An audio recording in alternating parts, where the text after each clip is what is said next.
이 세상에는 우리를 힘들게 하고 낙심하게 하는 일들이 참 많죠. 경제적인 어려움을 겪을 때 그 어떤 것으로 설명할 수 없는 어려움, 또 마음의 힘듦이 있습니다. 돈 문제에 빠진 사람이 참 마음에 여력도 없고 어렵지요. 그런데 이 돈의 문제에 있어서 어떤 사람이 부자로 느끼는가? 부자로 느끼는 사람은 아무도 없어요. 못 가진 사람도 가난하다고 생각하고 조금 가진 사람도 없다고 생각하지 내가 다른 사람보다 많다 이렇게 생각하지는 않죠. 상대적인 것이므로 늘 남과 비교할 때에 늘 부족함을 느끼게 되어지는 것이고 그 결핍으로 인하여서 조금만 더 있으면 좋겠다, 조금만 더 요것만 있으면 좋겠다 하는 마음이 늘 있기 때문에 우리의 마음에 채워지지 않는 그런 마음과 더불어서 낙심이 찾아오는 것이죠. 근면하고 성실하게 살면 전에는 무언가 이룰 수도 있었고 뭔가 극복할 수도 있었습니다. 그러나 사회가 점점 열심히 살아도 최선을 다해도 성실하게 해도 역전이 불가능한 참으로 어려운 시대에 접어들고 있습니다. 사회적인 부조리와 온갖 세상의 어려움을 만날 때, 특별히 나쁜 일을 하고도 악인이 형통하는 그런 모습을 보며 낙심되기도 하지요. 온갖 정성을 다하여 길렀던 자녀가 내 마음을 몰라주고 내 뜻대로 움직여주지 않을 때 속상합니다. 좋지 못한 환경이 낙심된 마음을 가져다 주죠. 우리가 사랑하는 사람들과 우리는 늘 부딪히며 살아갑니다. 내 사랑하는 주변에 있는 사람들, 또 천국의 모형이라고 할 수 있는 교회의 공동체에 모여있는 사람들 사이에도 그렇게 사랑하고 그렇게 가까운 사회이지만 툭 하며 던져진 그 말 한마디가 나에겐 너무나도 아픈 비수가 되어서 밤잠을 설치게 하고 그 말 한마디가 1년을 가고 10년을 가서 지워지지 않고 나를 괴롭게 하고 낙심하게 하기도 합니다. 때로는 내 몸에 누가 건강하지 않기를 원하겠습니까? 많은 내가 원하지 않는 질병으로 인하여서 고통받을 때 차라리 여기서 끝냈으면 좋겠다 하는 그 괴로움과 아픔이 찾아올 때에 우리는 참으로 어렵습니다. 바울처럼 원함은 내게 있지만 그러나 내가 이기지 못한다, 내가 하나님의 뜻대로 살고 싶지만 그렇지 못한 상황이 내게 발생한다, 그런 고백을 드릴 때에 우리는 낙심하고 좌절하는 영적인 그런 무력감 속에서 우리의 마음이 참 어려워질 때도 있습니다. 그렇습니다. 우리가 사는 세상은 우리를 낙심하게 만들고 좌절하게 만드는 것들 투성이라고 하겠습니다. 그런데 오늘 하나님은 본문 16절에 이렇게 우리에게 말씀해 주고 있습니다. 그날에 사람이 예루살렘에 이르기를 두려워하지 말라. 시온아 내 손을 늘어뜨리지 말라. 예루살렘아 두려워하지 마라. 시온아 네 손을 늘어뜨리지 말라. 이런 말씀이지요. 예루살렘, 시온은 바로 구원받은 우리, 저와 여러분을 말한다고 하겠습니다. 그러므로 오늘 예루살렘아, 시온아 두려워하지 마, 손을 늘어뜨리지 마 하는 말씀은 저와 여러분을 향하여서 사랑하는 아들아, 사랑하는 딸아, 손을 늘어뜨리지 말라, 낙심하지 말라 하는 말씀으로 받아야 할 줄로 믿습니다. 그러므로 한번 우리가 선포해 보도록 합시다. 자기 이름을 넣어서 지연아 낙심하지 마, 지연아 손을 늘어뜨리지 마, 이렇게 하는데 제 이름 부르지 마시고 여러분의 이름을 불러서 한번 고백해 보도록 하겠습니다. 시작. 지연아 낙심하지 마, 지연아 손을 늘어뜨리지 마.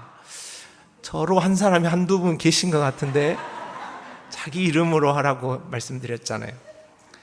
내 손을 늘어뜨리지 말라 하는 말씀은 공동 번역에서 기운을 내라 하는 말로, 현대 영어 성경에서는 내 기운을 죽이지 말라는 말로 번역해 두었습니다. 그러니까 기죽지 마, 힘들지 마, 용기를 내 하는 말로 바꿀 수 있죠. 더불어서 14절에는 이런 말씀이 우리에게 주어집니다. 시온에 따라 노래할지어다, 이스라엘아 기쁘게 부를지어다, 예루살렘 따라 전심으로 기뻐하며 즐거워할지어다.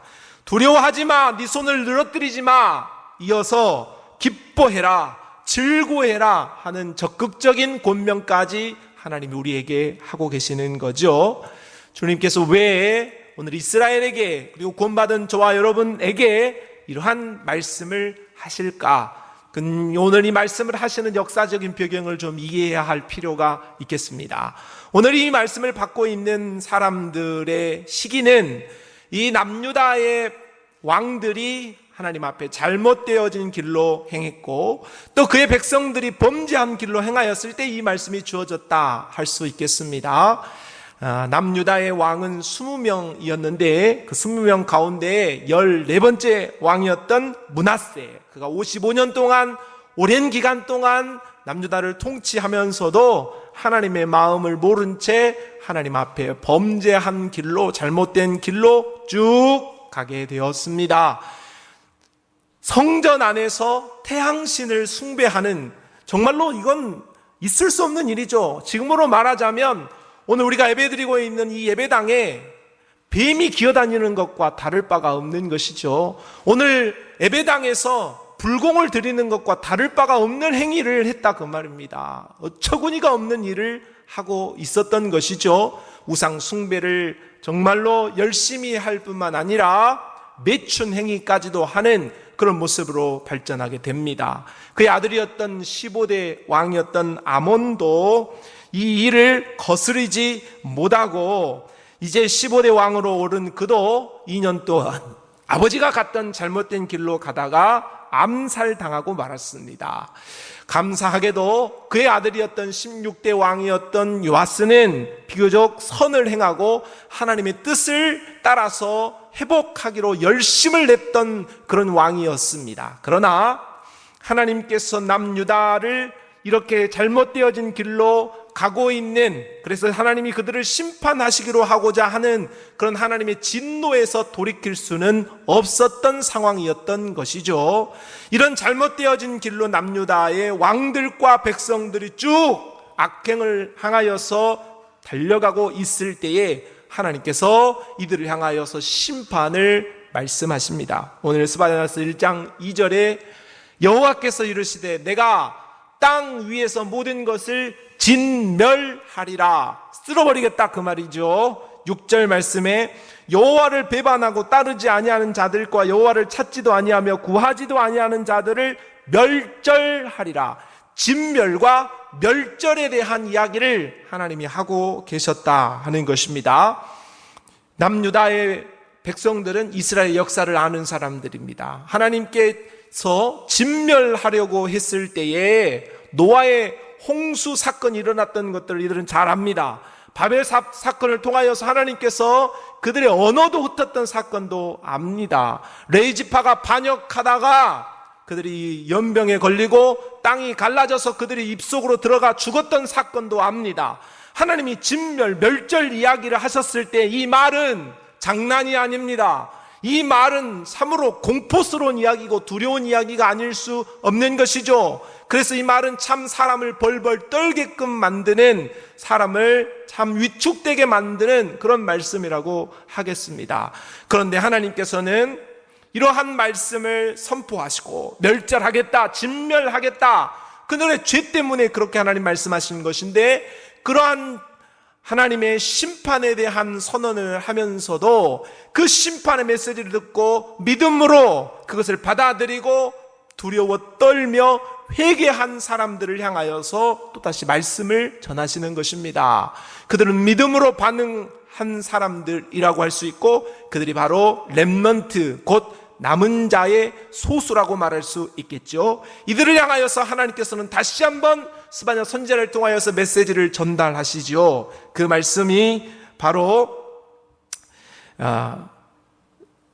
스바냐서 이어서 이 두려움에 쌓여있는 백성들을 향하여서 하나님께서는 다시 한번 이들에게 용서를 말씀하시고 또 이들을 향하여서 하나님께서 긍휼을 베풀어 주시겠다고 말씀하고 있는 것입니다. 그러므로 하나님께서는 두려워하지 마, 그리고 손을 늘어뜨려 버리지 마, 그리고 오히려 너희는 기뻐하고 즐거워해야 한다, 그렇게 말씀을 주고 계시는 것이죠. 이 말씀은 오늘 저와 여러분을 향한 우리 하나님의 외침인 줄로 믿습니다. 우리는 육적 그리고 영적 사회적인 여러 상황으로 인하여서 좌절하고 낙심하며 기쁨을 잃어버리는 삶으로 살아가고 있습니다. 오늘 우리의 마음이 힘들고 우리의 마음이 어려울 때가 한두 번이 아닌 것이지요. 그럴 때에도 우리 하나님께서는 우리를 향하여 두려워하지 마, 손 늘어뜨려 버리지 마, 기쁨으로 용기를 내서 다시 한번 서기를 원해 하고 하나님의 마음을 전한 것이죠. 당신이 힘들다는 걸 알아요. 아픔이 너무 많다는 것도 위로하길 원해요. 감싸주고 싶어요.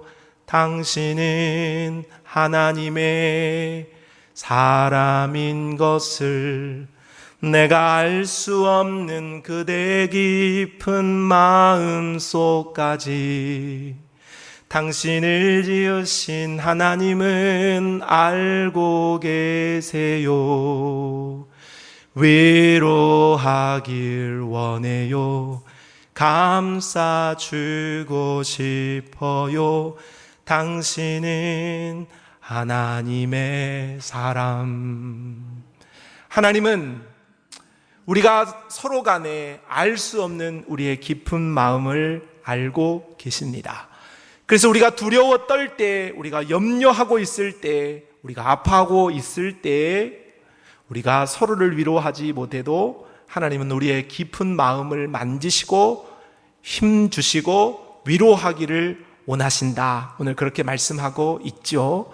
여러분의 삶이 아무리 힘이 들고 어렵더라도 오늘 말씀하시는 그 하나님의 음성을 듣고 다시 한번 일어나 걷는 믿음의 역사가 있게 되기를 바랍니다. 그렇다면 왜 우리는 손을 늘어뜨리지 말고 힘을 내야 할까요? 오늘 본문은 두 가지를 말씀하고 있는데, 첫째는 하나님의 용서가 있기 때문입니다.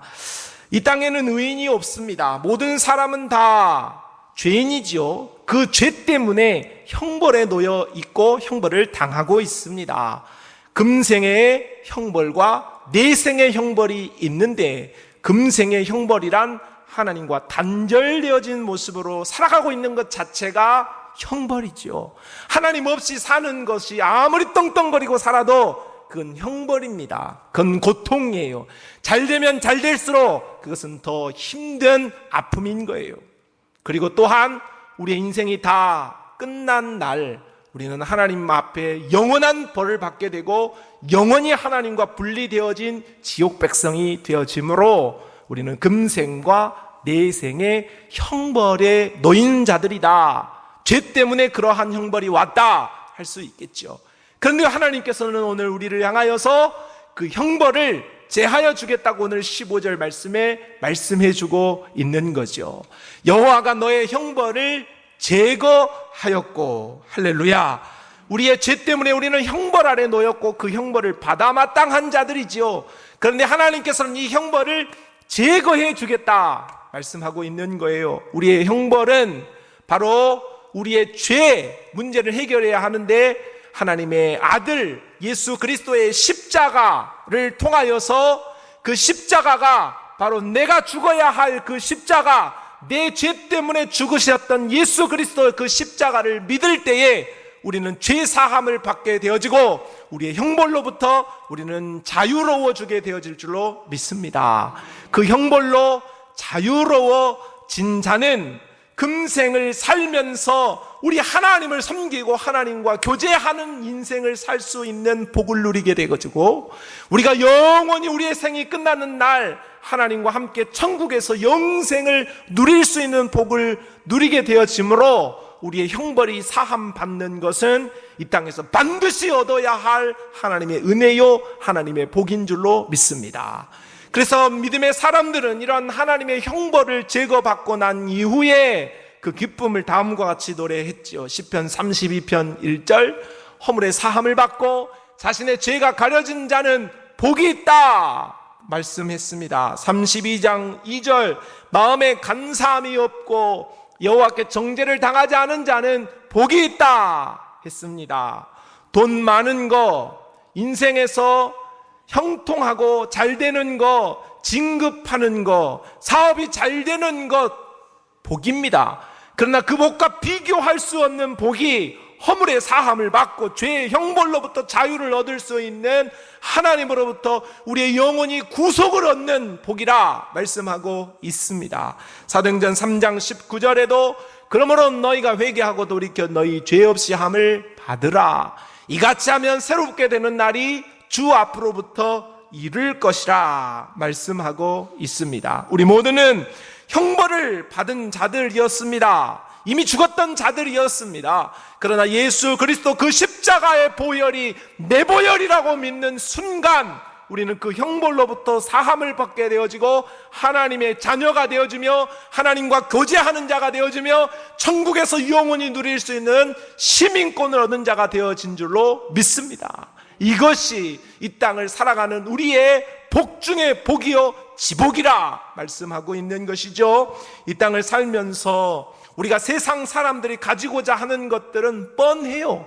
그런데 그것을 가지고자 하고 또 그것을 얻었을 때에는 참 편리한 거예요. 돈 많은 사람이 돈 없는 사람보다 훨씬 편리하고 조금 더 행복하게 보입니다.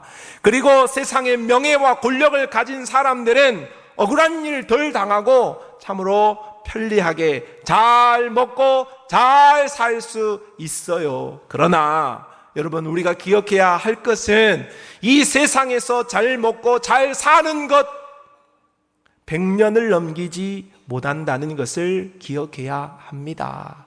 오래가지 않아요. 잠시뿐인 거예요. 금방 끝나는 것이고 지나가는 것입니다. 우리는 그 지나가는 것 때문에 마음을 두면서 낙심할 필요가 없다 하는 것이죠. 우리에게는 영원한 것이 있으니 우리에게 있는 영원한 은혜와 복은 세상의 것과 다른 변하지 아니하는 하나님이요 변하지 않는 천국이 우리에게 주어졌으므로 하나님으로부터 죄사함을 얻게 되어지고 천국 백성이 되어졌으므로 우리가 가진 것이 없어도 우리가 배운 것이 없어도 우리가 누릴 것이 적다고 할지라도 우리에게 세상이 주는 기쁨이 없어도 하나님 한 분으로 만족할 수 있는 그 기쁨, 그 만족이 우리 안에서 터져 나오게 되어지므로 믿음의 사람들이 고백하며 또 노래했던 그 노래가 오늘 우리의 노래가 되어질 수 있기를 바랍니다. 그런데 우리는 이러한 하나님이 세상의 것과 비교할 수 없는 것을 누리고 받았음에도 불구하고 내가 가진 복을 귀하게 여기지 않는 경향이 있습니다. 세상에 있는 것들을 부러워합니다. 세상에 키에로케고르가 말하기를 어두운 칠흑같이 어두운 밤에 마차 속에 있는 촛불을 바라보면서 즐거워하는 사람들은 하늘에 빛나고도 찬란한 별을 보지 못한다 했습니다.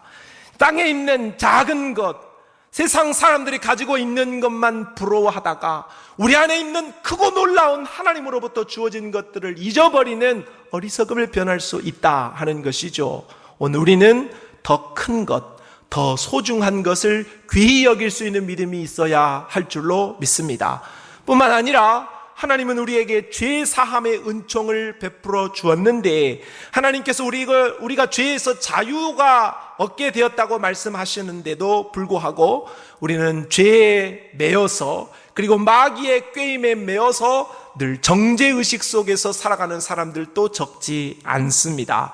루터가 종교개혁을 할 당시에 지하에서 집필을 하고 있는 동안 마귀가 찾아와서 큰 종이에 깨알같이 써져 있는 루터의 죄 목록을 보여줍니다.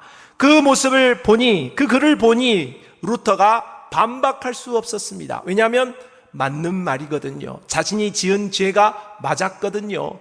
그래서 의기소침해지고 주눅이 들어 있었습니다. 그러할 때에 이런 마귀가 너 이렇게 큰 죄를 짓고 너 이렇게 많은 죄를 짓고 네가 무슨 하나님의 일을 하고 선한 일을 하며 개혁을 이룬다고 하느냐, 그렇게 비판하면서 나올 때에 루터의 마음이 참으로 아팠지만 성령의 감동을 통하여서 말씀을 떠올리게 됩니다. 루터가 떠올렸던 말씀은 로마서 8장의 말씀이었습니다. 그러므로 이제 그리스도 예수 안에 있는 자에게는 결코 정죄함이 없나니 이는 그리스도 예수 안에 있는 생명의 성령의 법이 죄와 사망의 법에서 너를 해방하였다 하는 말씀이었습니다. 그는 이 말씀을 깨닫고 그가 쓰고 있었던 잉크 병을 마귀에게 던지면서 사탄아 물러갈지어다, 마귀야 떠나갈지어다 하고 마귀를 물리칠 때 마귀가 꽁무니를 빼고 도망갔다는 말씀을 하고 있습니다. 우리는 더 이상 우리의 과거에 매여 있지 맙시다. 우리의 죄에 매여 있지 맙시다. 그 모든 죄의 값은 우리 주 예수 그리스도께서 이미 지불하시고 처리하여 주셨는 줄로 믿습니다. 오늘 우리의 과거의 죄, 그리고 오늘 우리가 짓고 있는 죄, 그리고 미래의 죄까지 모두 다 예수 그리스도께서 다 십자가의 보혈로 지불하셨으므로 오늘 우리가 정죄하는 마음에만 너무 몰두하지 말고 그 모든 죄를 사하신 예수 그리스도의 보혈을 우리의 심령에 적용하며 나를 해방하신 하나님, 나를 용서하신 하나님을 바라보며 그 하나님의 죄사함의 은혜를 만끽하며 살아갈 수 있게 되기를 바랍니다. 이러할 때에 우리에게는 두려움 없이 우리의 마음에는 기쁨으로 충만하게 되어질 줄로 믿습니다.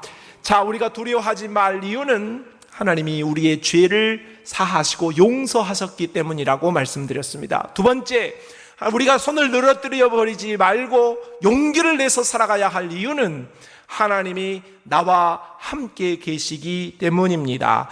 스바냐 3장 15절에 이스라엘 왕 여호와가 내 가운데 계시니 내가 다시는 화를 당할까 두려워하지 아니할 것이라. 3장 17절은 같이 한번 읽어볼까요? 시작.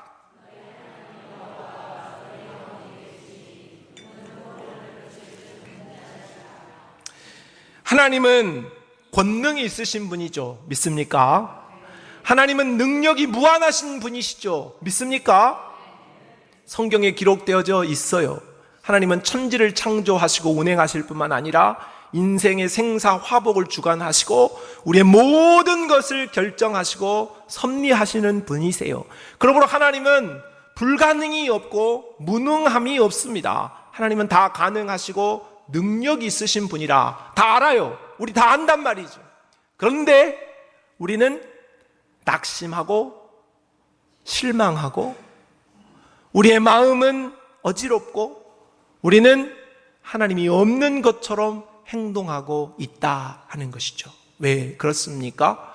머리로는 하나님을 공부했고 머리로는 하나님을 아는데 우리와 함께 하시는 하나님을 인정하지 못하고 그에 대한 경험이 적기 때문이라고 하겠습니다. 두세 사람이 모인 곳에는 나도 그들 중에 있다. 우리 주님이 우리에게 가르쳐 주신 말씀이죠. 우리가 예배를 드리면서 말씀을 듣기 전에 서로 인사를 제가 늘 반복하여 시키는 것이 있죠. 주님이 이 자리에 계십니다. 주님이 이 자리에 계시다라는 말은 그냥 말로 하고 끝나라는 말이 아니에요. 주님이 이 자리에 계시다라는 것을 우리가 기억을 해야, 그리고 그것을 믿어야 주님의 역사를 우리가 경험할 수 있기 때문인 거예요. 주님이 아니 계신 곳이 없습니다. 장소를 불문하고 주님은 우리와 함께하고 계시는 줄로 믿습니다. 또한 성경은 보라 세상 끝날까지 너희와 항상 함께 있겠다 이렇게 우리에게 말씀해 주었어요. 과거에도 지금도 앞으로도 하나님은 우리와 함께 하신다 그 말이죠. 시간에 구애받지 않고 늘 우리 하나님은 우리와 함께 하신다 하는 거예요. 하나님이 우리와 언제 함께 하시냐? 시간과 공간을, 시공을 초월하여 계신다 하는 말씀이죠. 그러므로 하나님은 오늘 이 자리에도 계시고, 여러분이 가는 직장에도 계시고, 일터에도 계시고, 여러분의 가정에도 계시고, 여러분이 홀로 있는 화장실에도 계십니다. 하나님이 아니 보시는 것이 없고 나를 따라오지 않는 곳이 없다 하는 믿음이 우리에게 있어야 하는 것이죠. 또한 하나님은 우리가 홀로 외로워서 눈물 짓고 있을 때, 아무도 없다고 느끼면서 홀로 있을 때, 그때에도 계시고, 오늘 우리가 어떠한 모습에 있다 할지라도 그곳에, 그 시간에 계신다 하는 것을 잊지 마시기를 바랍니다. 야곱은 형 에서와의 갈등을 통하여서 고향 땅에 있지 못하고 하란으로, 이름도 모르는 곳으로, 한 번도 가보지 못한 곳을 향하여서 길을 떠났습니다. 그가 너무 힘이 들어서 루스드라에서 잠이 들어 있을 때에 하나님께서는 그 밤에 그의 꿈에 찾아오셔서 말씀하시죠. 창세기 28장의 말씀입니다. 내가 너와 함께 있어 네가 어디로 가든지 너를 지키며 너를 이끌어 이 땅으로 돌아오게 할지라. 내가 내게 허락한 것을 다 이루기까지 너를 떠나지 아니하리라. 하나님께서 지금 고통 가운데 피난길을 걷고 있는 의지할 것이 없는 야곱을 향하여서 말씀하신 거예요. 내가 너와 함께 하고 있다. 내가 너를 떠나지 않겠다. 그런 말씀을 한 거예요. 야곱이 잠에서 깬난 이후에 그는 이런 고백을 해요. 이어서 16절 말씀이지요. 야곱이 잠이 깨어 이르되 여호와께서 과연 여기 계시거늘 내가 알지 못하였도다. 오늘 우리가 야곱과 같은 마음으로 살고 있지 않은지 우리를 점검해 보기를 바랍니다. 힘들고 어려워서 고통하고 낙심이 들어서 내가 도저히 어떠한 것을 향하여서 앞을 나아갈 수 없었을 때에 하나님은 우리와 함께하고 계시다 그 말이죠. 우리의 마음을 두드리시고 나를 좀 바라보라고, 나를 좀 의지해 달라고 하나님께서 우리에게 호소하고 계셨다 그거죠. 그래서 우리는 하나님이 함께 계셨음에도 그것을 알지 못하였던 야곱과 같은 모습은 아니었는가 하는 거죠. 이런 영적 경험이 오늘 우리에게 다시 한번 새롭게 일어날 수 있기를 바랍니다. 여러분이 인정하든 여러분이 인정하지 않든 하나님은 우리와 함께 언제나 어디에나 계십니다. 그러므로 중요한 것은 하나님이 어디에나 언제나 계시다고 한다면 그 하나님을 보고 하나님과 교제하고 하나님을 만날 수 있는 것은 무엇으로 결정되느냐? 나의 믿음으로 결정되어진다. 여러분의 믿음이 활짝 열려서 여러분과 늘 동행하고 여러분과 함께 하시는 그 하나님을 경험하는 은혜가 풍성하게 있게 되기를 바랍니다. 오늘 말씀을 다시 한번 보십시오. 너의 하나님 여호와가 너의 가운데 계시니 말씀하고 있습니다. 계신다. 그걸 한번 여러분 깊이 생각해 보세요. 하나님이 나와 함께 계신다. 내가 말할 수 없는 고독의 심연으로 빨려 들어가고 내 영혼이 고아처럼 버려졌다고 느껴질 때 모든 것을 팽개쳐버리고 다 포기하자, 끝내버리자, 그만 좀 하자 하는 낙심이 찾아올 때, 너무 인생이 힘들고 어려워서 그냥 주저앉고 싶을 때, 왜 나만 그러는 걸까? 왜 나만 어려운 걸까? 왜 나는 이 모양일까? 그렇게 마음이 무너질 때 여러분 힘을 내어서 한 번만 이렇게 부르짖어 보십시오. 하나님이 나와 함께 계신다. 하나님이 나와 함께 계신다. 하나님이 나와 함께 계신다. 머리로 모르는 말을 드리는 게 아니에요. 여러분 마음 깊이 여러분과 함께 하시는 그 하나님을 눈을 크게 떠서 영적인 눈을 크게 떠서 바라볼 수 있는 그런 역사가 일어나기를 바라요. 오늘 본문의 말씀이 찬양으로 기록되어졌죠. 반주를 해주시고 우리 찬양을 한번 불러보도록 합시다. 우리의 하나님 여호와가 우리 가운데 계시다는 거예요. 그는 우리에게 구원을 베푸실 전능자시라는 거예요. 그냥 노래하라는 게 아니고 믿음으로 하나님이 나와 함께 계시다는 것을 바라보면서 고백하며 찬양하고 싶습니다. 너의 하나님 여호와가 너의 가운데 계시니 그는 구원을 베푸실 전능자시라.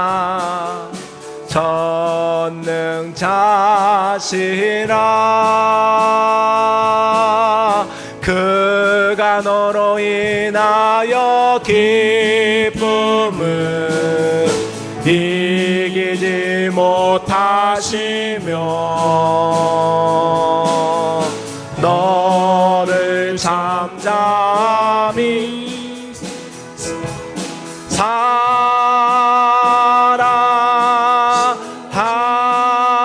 사랑하시며 즐거이 부르며 기뻐하시리라.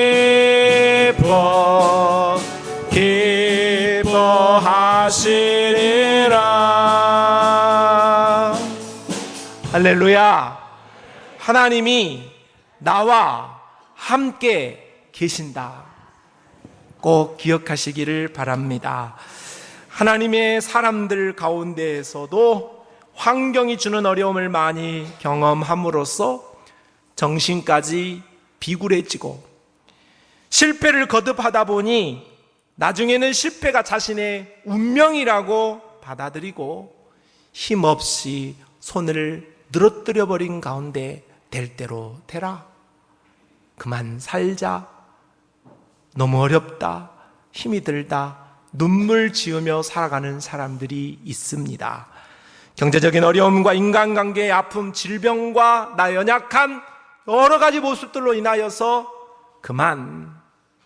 그만하고 싶다. 그렇게 포기를 선언한 마음, 상한 심령들이 있을 수 있겠습니다.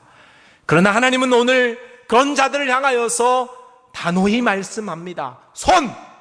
늘어뜨려 버리지 마. 두 손의 힘을 불끈 쥐고 용기를 내고 낙심하지 말고 기쁨으로 일어서야 해. 그렇게 말씀하십니다. 이유는 하나님이 우리의 죄를 용서하셨기 때문이고 하나님이 나와 함께 하시기 때문이라고 말씀합니다. 사랑하는 성도 여러분, 어떤 어려움이 와도 우리가 서로 이해할 수 없는 어떠한 역경이 와도 포기하지는 마십시오. 하나님이 여러분과 함께 계십니다. 고마우신 하나님, 우리와 함께 하시는 하나님, 그분 의지하여 믿음으로 일어나 걷는 은혜 있게 하여 주옵소서. 예수님의 이름으로 기도합니다. 아멘.